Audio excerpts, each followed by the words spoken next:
10 nudos. Protección. Blindaje máximo 330 milímetros. Armamento principal. Cañones de 381 milímetros. Eslora 197 metros.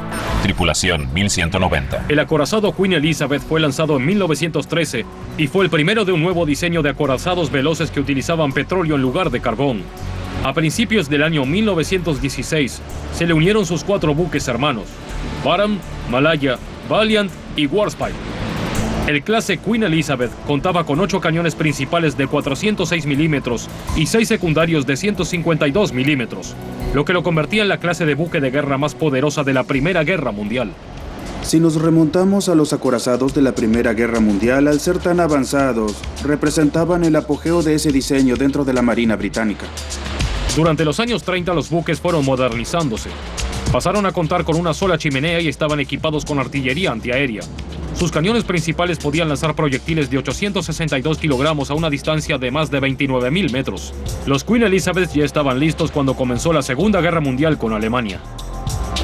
La clase Queen Elizabeth permitió que hubiera buques en la Segunda Guerra Mundial que fuesen grandes, eran lentos, pero eran formidables, tenían un factor miedo, obligaban a los alemanes a permanecer en el puerto. A medida que la Segunda Guerra Mundial se hacía cada vez más violenta, parecía ser que la clase Queen Elizabeth en general y el Warspite en particular estaban en todos lados.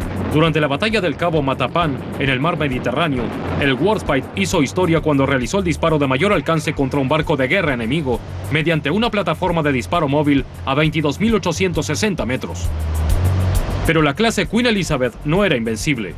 En noviembre de 1941, el Barham se convirtió en el personaje de una de las más famosas secuencias de combate cuando fue destruido por los torpedos del submarino alemán U-331. Más de 800 tripulantes perdieron la vida. A finales de la guerra, los 4 acorazados restantes de la clase Queen Elizabeth seguían en servicio y mantenían la tradición del acorazado, pero quizás fue el Warspite el que se llevó los honores. El Warspite estaba en todos lados, así que, ya sabes, realmente ha dado sus frutos. El Warspite fue uno de los buques de guerra más exitosos de la Marina Británica, y la clase Queen Elizabeth fue uno de los acorazados más resistentes jamás construidos. Por lo tanto, obtiene un alto puntaje por su protección como también por su factor miedo. En innovación y potencia de disparo obtiene buenos puntajes. Su tiempo de servicio con más de 30 años es excelente. La clase Queen Elizabeth de acorazados se ubica en el tercer lugar de nuestra lista de los 10 mejores buques de guerra. Clase Nimitz. Portaaviones. Desplazamiento 97.000 toneladas. Propulsión: 2 reactores nucleares que manejan 4 turbinas de 260.000 caballos de fuerza. Velocidad 30 nudos. Autonomía ilimitada. Protección ninguna. Armamento principal: 85 aeronaves. Eslora 312 metros. Tripulación 5.680. En 1975, el buque de guerra más grande entró en servicio para la Marina de los Estados Unidos. Este portaaviones llamado Nimitz fue el primero de su clase compuesta de 10 naves. Cuando el último de ellos entra en servicio, tendrá un desplazamiento combinado de casi 1 millón de toneladas. Pero no es solo el peso lo que los convierte en los más grandes. La clase Nimitz de portaaviones tiene dimensiones asombrosas. Una longitud de 332.84 metros, 76.8 metros de profundidad y su cubierta de vuelo tiene un área de 18.211 metros cuadrados que puede albergar a 85 aeronaves. Y con más de 5.600 tripulantes, la clase Nimitz tiene una gran innovación en relación con las tácticas de transporte reconocidas. La estrategia de la Marina para los portaaviones en la década del 80 era que fueran en solitario. El portaaviones, junto con su grupo de combate, operaría como una unidad autónoma, ya sea como respuesta a una crisis, como presencia diplomática o como parte de una guerra mayor en Europa. Con el fin de la Unión Soviética en 1991, la amenaza de la Guerra Fría se desvaneció y el papel de la clase Nimitz cambió al rol de encargado de mantener paz en todo el mundo. Hoy en día, si aparecen portaaviones de la Marina de los Estados Unidos en tus costas y tú eres amigo de ese país, debes saber que los Estados Unidos te están respaldando. Pero si eres enemigo, quizás debas preocuparte. Y su capacidad de ir a cualquier parte del mundo a una velocidad de 30 nudos lo convierte en una pieza clave para la Marina de los Estados Unidos. Pero lo que hace a la clase Nimitz realmente única son sus 2 reactores nucleares que le permite deambular por todo el mundo de forma indefinida. Por primera vez tenemos un buque de guerra que no se encuentra limitado por su combustible. No está limitado a la necesidad de tener que ser recargado como lo hacían las flotas del siglo XVIII. Se encuentra limitado simplemente a la ordenanza de aviación y algunos suministros críticos. Con un solo reabastecimiento, la clase Nimitz puede permanecer en el océano casi de forma indefinida. Además de las aeronaves, cada buque puede cargar un armamento muy potente. Lanzadores de misiles Sea Sparrow, sistema antiaéreo naval Phalanx de 20 milímetros y misiles RIM-116. Pero en el conflicto de Afganistán fue gracias a la utilización de sus aeronaves que logró demostrar lo poderosa que era la clase Nimitz como buque de guerra. La Marina mantenía los portaaviones en Afganistán en forma constante. Y era solo la Marina la que podía proveer protección a los caza para la superioridad del aire. Eso era necesario en Afganistán a fin de que los helicópteros, aviones de transporte y bombarderos pudieran operar en el espacio aéreo de Afganistán. Y nuevamente la clase Nimitz estaba allí presente para la liberación de Irak, haciendo lo mejor que hace, proveyendo una plataforma de ataque para su formidable ruta aérea. No caben dudas de que los portaaviones clase Nimitz son los buques de guerra más poderosos que jamás hayan navegado a los océanos, y su fundamento reposa en las habilidades de sus aeronaves. Por su tamaño y su capacidad, los Estados Unidos ha decidido que seguirán en servicio en el futuro. Un futuro que puede seguir y seguir adelante. Llegará un momento, en una década y media, en el que surgirá un nuevo reto para los Estados Unidos. La proyección del poder marítimo seguirá estableciéndose a partir del portaaviones y de las casi 100 aeronaves de guerra. Y por eso hay que mantenerlas, no hay que perderlas. Los clase Nimitz son sin dudas uno de los mejores buques. Por lo tanto, por su innovación y factor miedo, tiene un alto puntaje. Con un tiempo de servicio de más de 20 años, obtiene un alto puntaje como también por su protección.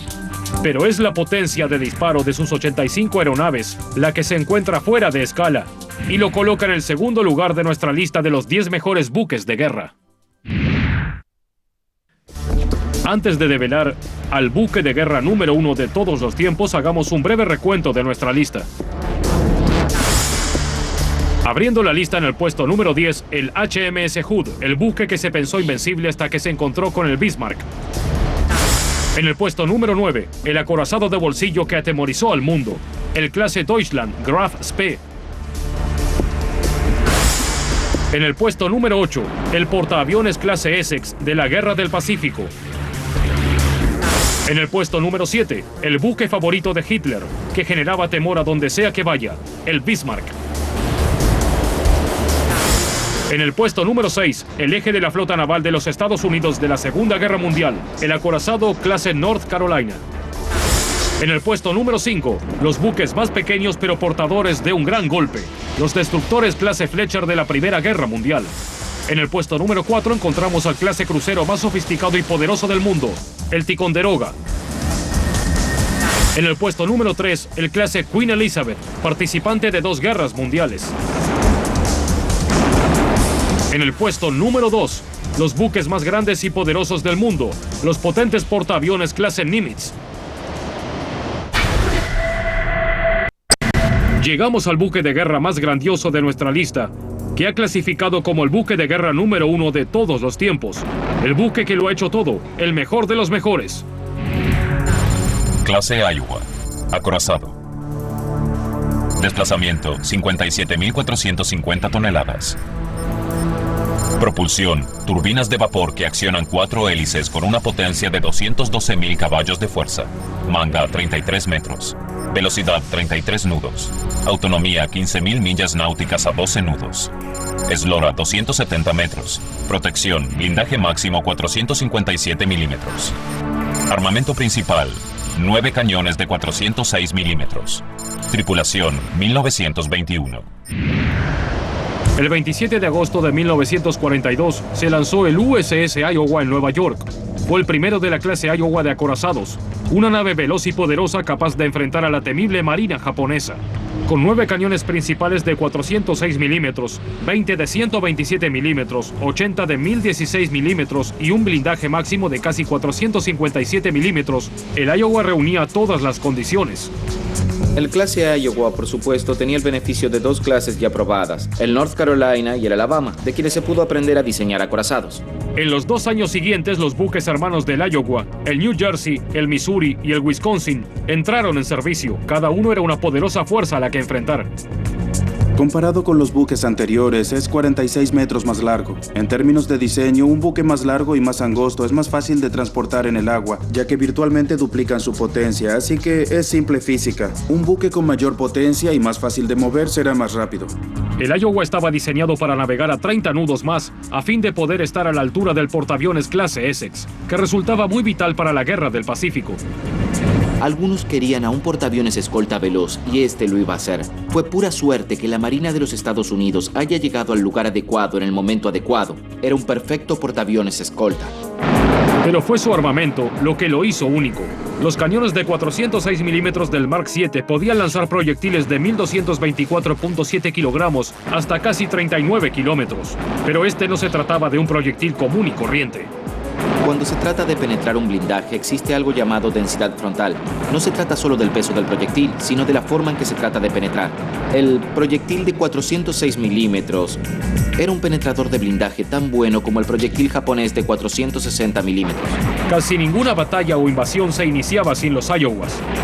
Estaban siempre en el medio de la acción, ya sea protegiendo a las fuerzas de los portaaviones, bombardeando las Islas Marshall, el Golfo de Leyte, Iwo Jima, Okinawa, Hokkaido y Honshu. Es uno de los buques más admirables, como el último diseño de acorazado que realmente se fabricó. Es la expresión máxima del acorazado.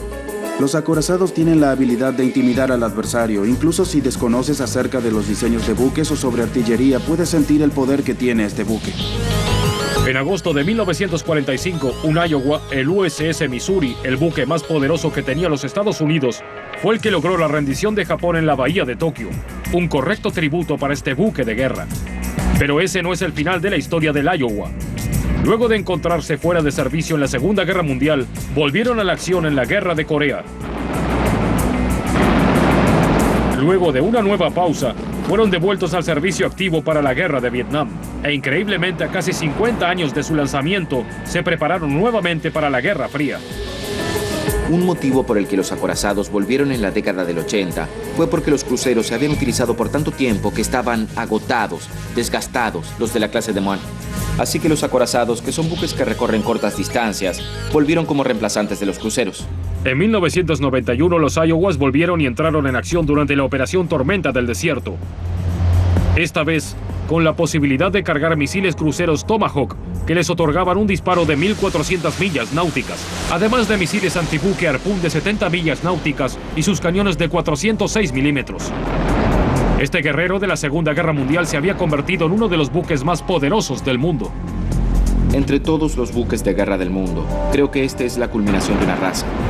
Y seguimos utilizándolo, es decir, es una de esas cosas que, cuando tienes una necesidad, lo único que podría satisfacerla es un acorazado. Ningún otro acorazado en la historia ha tenido tantos recursos para producir tanta destrucción en el horizonte. Por lo tanto, en nuestra lista, su potencia de disparo es excepcional. Ningún otro acorazado jamás pudo igualar su longevidad, por lo que su tiempo de servicio es tan extraordinario. Sus niveles de factor miedo, innovación y protección son también excelentes, lo que pone el acorazado clase Iowa en el primer puesto de nuestra lista de los 10 mejores buques de guerra de todos los tiempos.